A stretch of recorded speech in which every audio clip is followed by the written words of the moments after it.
Atenção! Vai começar agora uma teleaula de ensaios de materiais do curso profissionalizante. Este módulo tem um total de 25 aulas. Hoje, você vai assistir a teleaula número 21. Bons estudos!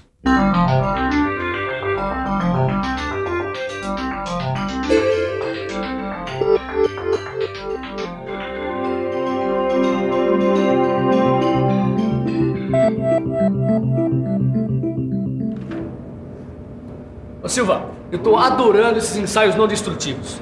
Ó, eu me lembro que nós começamos com os ensaios visuais, depois estudamos os ensaios com líquidos penetrantes, depois os ensaios com partículas magnéticas. Agora tem uma coisa que eu não tô entendendo. Esses ensaios servem para detectar descontinuidades na superfície da peça ou próximas à superfície, não é certo? Agora, como é que a gente faz para detectar uma descontinuidade que esteja no meio da peça, dentro da peça? Aí a gente usa o som. Ué, não entendi. Olha aqui. O som, Caio, é um recurso eficiente para detectar descontinuidades em qualquer ponto da peça. Além disso, ele é muito usado para examinar todo tipo de material, sendo usado para os ensaios não destrutivos em praticamente todo tipo de peça. Eu usei essas peças aqui para produzir esse som, mas isso foi só um exemplo, porque, na realidade, o som que se usa para fazer o ensaio é um som especial, tão especial que o ouvido humano não consegue captar. Hoje você vai aprender o que é o som e como ele se propaga. Vai aprender o que é o ultrassom e como ele é gerado. E como cristais são usados nos ensaios por ultrassom. Eu aposto que você também está curioso para conhecer esse ensaio e entender direitinho o ultrassom. Então, é só ficar esperto porque a nossa teleaula já está começando.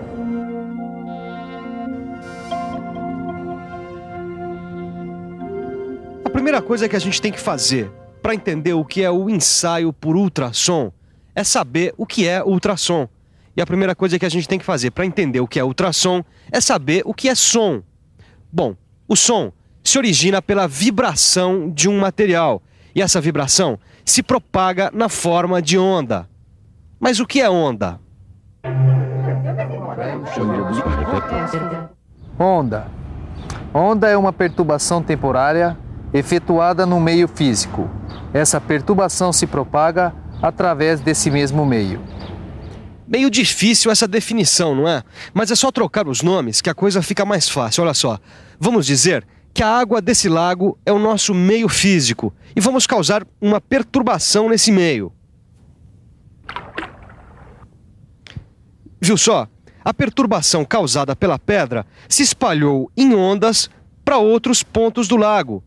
Entendeu? O nosso meio físico, que é a água, sofreu uma perturbação causada pela pedra e essa perturbação se espalhou para outros pontos do lago. Agora, dá só uma olhada nisso aqui. Escuta só.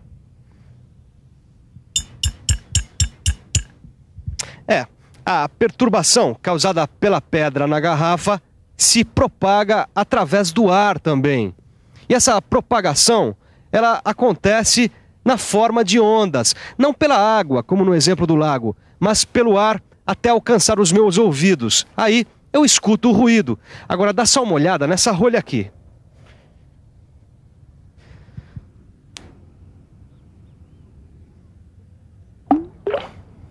Viu só? A rolha sobe e desce, mas ela não sai do lugar. Isso porque as ondas apenas transmitem energia, elas não transportam matéria. O que acontece é o seguinte: a onda passa em movimento o objeto, isto é, ele ganha movimento, sobe e desce, voltando ao mesmo lugar. Isso acontece porque a onda transfere energia de um ponto a outro sem que ocorra transporte de matéria. Agora, para a gente entender melhor a propagação das ondas e do som, a gente precisa conhecer os elementos de uma onda. Tá bom, e que elementos são esses? Caio, toda onda é formada por cristas e vales. Além disso, a gente pode medir a frequência, a amplitude da onda e a velocidade de propagação da onda. Ah, pensei que fosse um pouco mais complicado. É, mas não é não, Caio. Esse barbante aqui, por exemplo, veja. Quando eu balanço, eu provoco ondas ao longo do corpo dele. Aqui, tá vendo? Pois muito bem, vamos imaginar que eu tenho pontos no corpo do barbante. Vamos lá, é só pensar um pouco. Vamos pensar um pouco. Deixe-me ver. Vamos imaginar que eu tenho um barbante que está preso por um dos lados e alguém está balançando a outra ponta, criando ondas sucessivas. Os pontos ao longo do barbante sobem e descem periodicamente, realizando ciclos. Olha aí. Um ciclo é o movimento completo de um ponto qualquer da onda, saindo de sua posição original e retornando depois a ela. Ah, e aí estão a crista bem no alto da onda e o vale no fundo. E a distância entre a posição de equilíbrio e o fundo do vale, ou o topo da crista, recebe o nome de amplitude. Já sei! Se a ponta do barbante for balançada com movimentos mais amplos, a amplitude da onda também será maior, os vales mais fundos e as cristas mais altas. Ah, agora ficou mais claro, Silva. Mas você falou também de frequência e eu não vi o que é frequência. Caio, você viu que um ciclo é um movimento completo de um ponto qualquer da onda. Pois muito bem, eu fiz uma marca vermelhinha aqui no barbante para ficar mais fácil de entender. Olha só. Quando a onda passa pelo ponto, ele se desloca de um lado para outro. Pois bem, isso daqui é um ciclo. Agora, a frequência de uma onda é dada pelo número de ciclos em função do tempo. É, mas ainda não está muito claro, né, Silva? Mas eu garanto que agora vai ficar. Dá uma olhada aqui. A frequência é dada pela relação entre o número de ciclos e a unidade de tempo que a gente estiver usando. Vamos admitir que essa unidade de tempo seja o segundo. Aí nós temos o número de ciclos por segundo. E olha aqui, nesse exemplo nós temos uma onda com frequência igual a 1 ciclo por segundo. Ou seja, o nosso pontinho do barbante leva 1 segundo para ir de um lado para o outro e voltar à sua posição original. Portanto, a frequência dessa onda, que é de 1 ciclo por segundo, é igual a 1 Hz, que é a unidade usada para medir a frequência das ondas. Ok, você se lembra que eu falei sobre a velocidade de propagação? Lembro, claro. Muito bem. Por acaso você reparou naqueles filmes de Velho Oeste que o cowboy colocava o ouvido no trilho para saber se o trem estava vindo ou não? Eu reparei, tá, mas o que isso tem a ver com propagação? Tem que o som se propaga em ondas mecânicas. E as ondas mecânicas precisam de um meio material para se propagar, como a gente já viu. Tá. Pois muito bem, dependendo do meio material, o som se propaga mais rapidamente ou menos rapidamente. Quanto mais compacto for o meio material, maior será a velocidade de propagação. Ah, saquei. Os bandidos colocavam o ouvido no trilho porque o som se propaga mais rapidamente no aço, que é mais compacto, do que no ar. Bom, se você ainda se lembra, essa aula é sobre ultrassom. E se você já aprendeu o que é som e como ele se propaga, eu acho que está na hora de você ficar sabendo o que é ultrassom. Esse som que você acabou de não ouvir é o ultrassom. É isso mesmo, porque o ultrassom tem as mesmas características que o som que a gente ouve. Ele se propaga na forma de ondas mecânicas, ele tem ciclo, tem crista, tem vale de onda, etc. Só que a gente não escuta porque os nossos ouvidos só captam sons com frequências entre 20 Hz e 20.000 Hz. Os sons que têm frequência abaixo de 20 Hz são chamados infrassons. E os que têm frequências acima de 20.000 Hz são chamados ultrassons, que são exatamente os sons que a gente usa nos ensaios industriais. Olha só. Esse apito é usado no treinamento para cães e ele emite ultrassons, ou seja, sons com frequências superiores a 20.000 Hz. É claro que nos ensaios industriais a gente usa equipamentos diferentes. A gente usa cristais piezoelétricos.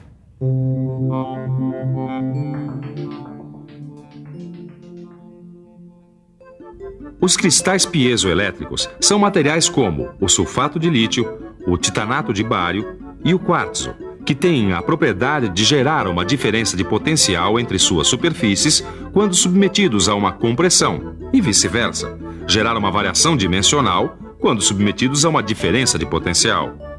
Quando uma corrente elétrica alternada de alta frequência atravessa o cristal, ele vibra na mesma frequência da corrente. Essa vibração gera o ultrassom. No sentido inverso, acontece coisa parecida. Quando ondas de ultrassom atingem o cristal, ele passa a vibrar na mesma frequência dessas ondas e transforma essa vibração em corrente elétrica. Essa corrente elétrica vai ter a mesma frequência das ondas de ultrassom que o cristal recebeu. Interessante mesmo essa história de ultrassom, hein, Edgar? Eu também acho, viu, Neuza? Mas eu fico pensando, como é que essas coisas funcionam na prática, né? Ultrassom, cristal piezoelétrico. Como é que funciona na prática, na hora do ensaio? Eles são usados com a ajuda de um dispositivo chamado transdutor. Nos ensaios por ultrassom, os cristais piezoelétricos são usados em dispositivos chamados de transdutores, também chamados simplesmente de cabeçotes. Durante o ensaio, o transdutor é acoplado à peça a ser examinada. Além do cristal piezoelétrico, o transdutor tem um amortecedor mecânico que elimina vibrações indesejáveis no cristal. Uma face protetora, que são em geral películas de plástico que fazem o contato com a peça, elementos elétricos que ligam o cristal à fonte de energia e uma carcaça que acomoda todo o conjunto do transdutor. Existem vários tipos de transdutores quanto ao ângulo de emissão ou recepção do ultrassom. O transdutor normal emite e recebe o ultrassom perpendicularmente à sua superfície. Já o transdutor angular emite e recebe o ultrassom em ângulo em relação à sua superfície. Existem transdutores que usam apenas um cristal piezoelétrico, sendo que para um tipo de transdutor, o cristal pode apenas emitir ou receber ultrassom, sendo necessários dois para a operação, um receptor e um outro emissor. Em outro tipo, esse único cristal pode fazer as duas coisas. Esses são os chamados transdutores monocristais. E existem transdutores que usam dois cristais ao mesmo tempo, um fazendo a emissão do ultrassom e o outro se encarregando do recebimento do ultrassom. São os chamados transdutores de duplo cristal. Acima de 20 mil Hz, nós temos os ultrassons que são usados nos ensaios, não é, Caio? É isso aí. E depois tem aquela história dos cristais. Os ultrassons são gerados por cristais que vibram com a passagem da corrente elétrica. Esses cristais são usados em dispositivos chamados de transdutores. E esses dispositivos são acoplados à superfície das peças que vão ser ensaiadas. Tá vendo quanta coisa você aprendeu? Tá bom, mas eu ainda não entendi como é que é feito o ensaio. Calma, Caio, que você vai entender, você já vai ver. Mas antes, você tem que ficar conhecendo uma coisa muito importante. São os acoplantes. Olha eles aqui. É o seguinte, Caio. Como você mesmo acabou de falar, os cristais que geram o ultrassom ficam dentro de um dispositivo chamado de transdutor, certo? Pois bem, é esse transdutor que é acoplado a uma peça. Pois então, para que o ensaio saia perfeito, o contato entre o transdutor e a peça tem que ser perfeito para que o som não sofra reflexão e se disperse. E ou a água, ou a graxa, ou a glicerina, ou o óleo ajudam nesse contato. Eles são usados separadamente. Existem outros acoplantes, mas esses são os mais comuns. Pois então, agora sim nós podemos dar uma olhada no ensaio.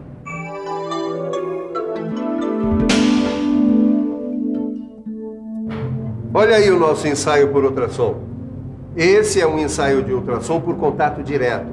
Ele recebe esse nome porque o acoplante é colocado em pequena quantidade entre o transdutor e a peça. Esse outro é o ensaio por imersão. A peça e o cabeçote são mergulhados num líquido que pode ser água mesmo. Tá bom, mas como é que o ultrassom detecta as descontinuidades? Ô Caio, quando o ultrassom atravessa uma peça e encontra uma descontinuidade, parte dele é refletida de volta, como uma luz que é refletida no espelho. Pois bem, a intensidade dessa reflexão é captada pelo transdutor, indicando a descontinuidade. Na próxima teleaula tem mais, e aí a gente vai ver como isso acontece. Por hora, vamos à revisão. E atenção, se liga aí que é hora da revisão. Na teleaula de hoje você aprendeu o que é som e que ele se propaga através de uma onda mecânica. Você aprendeu também que as ondas mecânicas têm frequências diferentes e que nossos ouvidos captam sons em apenas uma faixa de frequência. Finalmente, você conheceu os cristais piezoelétricos e os transdutores, que são dispositivos usados nos ensaios por ultrassom. Conheceu também os acoplantes, que têm por função fazer a ligação entre o transdutor e a peça para evitar interferências. Na próxima teleaula, a gente vai estudar direitinho como o ultrassom detecta as descontinuidades nas peças. Não perca e consulte o seu livro. Ele contém coisas muito importantes sobre o que você aprendeu hoje. Até lá!